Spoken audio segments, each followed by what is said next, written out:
चलिए प्यारे बच्चों, आगे हम लोग देखेंगे अध्याय 7 ऊष्मा तथा ताप।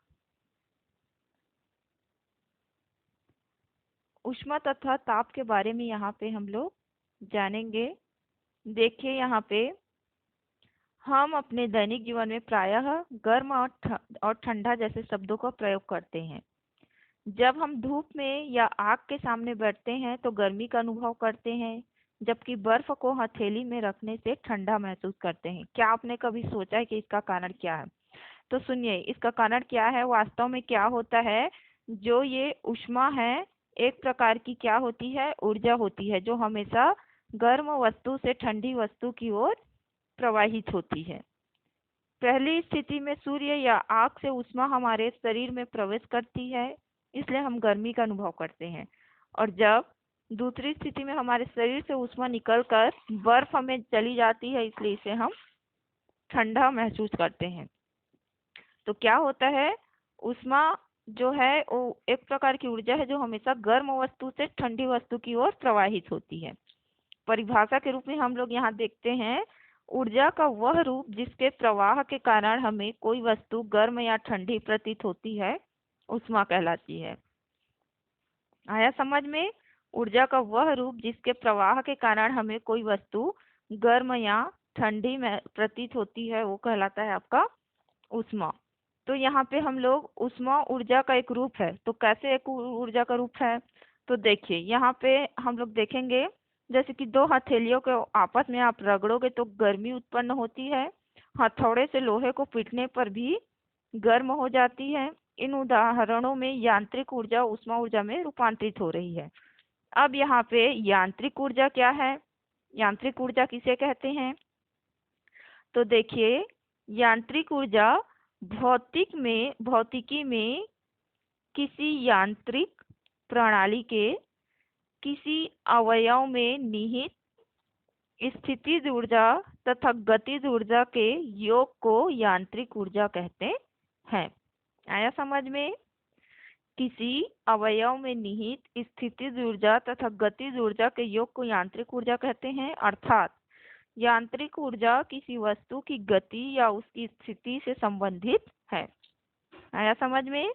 यांत्रिक ऊर्जा किसी वस्तु की गति या उसकी स्थिति से संबंधित है। तो ये जो यांत्रिक ऊर्जा ऊष्मा ऊर्जा में रूपांतरित हो जाता है। उनकी ऊष्मीय ऊर्जा में वृद्धि हो रही है। मोमबत्ती के जलने में रासायनिक ऊर्जा ऊष्मा ऊर्जा में परिवर्तित हो रही है, जबकि विद्युत हीटर में विद्युत ऊर्जा ऊष्मा में परिवर्तित हो रही है। कुल मिला के जो ये ऊर्जा है वो ऊष्मा में परिवर्तित हो जाते हैं। उपरोक्त उदाहरणों में ऊर्जा के विभिन्न रूप ऊष्मा ऊर्जा में परिवर्तित हो रहे हैं।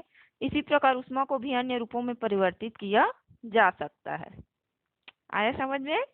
आपने सुना है कि ताप विद्युत संयंत्र में ऊष्मा को विद्युत ऊर्जा में परिवर्तित किया जाता है। ऊष्मा ऊर्जा का भाप इंजन में उपयोग कर उससे यांत्रिक ऊर्जा में परिवर्तित किया जाता है, जिससे इंजन चलने लगता है। हमारे द्वारा लिया गया भोजन हमारे शरीर को गर्म रखता है एवं विभिन्न कार्यों को करने के लिए क्या देता है? एनर्जी देता है। खाना क्या खाते हो? एनर्जी। क्यों खाते हो? एनर्जी के लिए खाते हो। तो क्या होता है, जो भोजन हम ग्रहण करते हैं वो हमारे कार्य को संपन्न, हमारे द्वारा किया गया कार्य को संपन्न कराते हैं और हमें एनर्जी देते हैं उस काम को करने के लिए। क्या आप ऐसे उदाहरण देख सकते हैं जिनमें ऊष्मा का अन्य ऊर्जा में और अन्य ऊर्जा को उसमें परिवर्तन हो रहा हो? तो उसके लिए हम एक क्रियाकलाप करेंगे। ये देखिए क्रियाकलाप 1। तो इसमें क्या करना है, हमें गर्म पानी, ठंडा पानी और गुनगुना पानी लेना है। तो देखिए हमें सर्वप्रथम 3 टप लेना है। एक टप में गर्म पानी, दूसरे टप में ठंडा पानी और तीसरे में गुनगुना पानी लेना है। तो देखिए गर्म पानी में आप अपने बाएं हाथ को रखोगे, उसके बाद दाहिने हाथ को ठंडे पानी में रखोगे। ठीक है, आप दोनों का अनुभव करोगे, गर्म पानी और ठंडे पानी का। फिर दोनों हाथ को आप गुनगुने गर्म पानी में रखोगे। ठीक है, अब रखने के बाद आपको क्या अनुभव हुआ? पानी ठंडा लगा कि गर्म लगा? क्यों जी, क्या लगेगा? तो देखिए यहाँ पे जो आप लोग केवल अनुभव के आधार पर तो नहीं बता सकते ना कि पानी गर्म है कि ठंडा। इसके लिए हम लोग क्या उपयोग करते हैं? तापमापी का। तापमापी के माध्यम से हम टेम्परेचर को माप के बता सकते हैं कि पानी ठंडा है कि गर्म।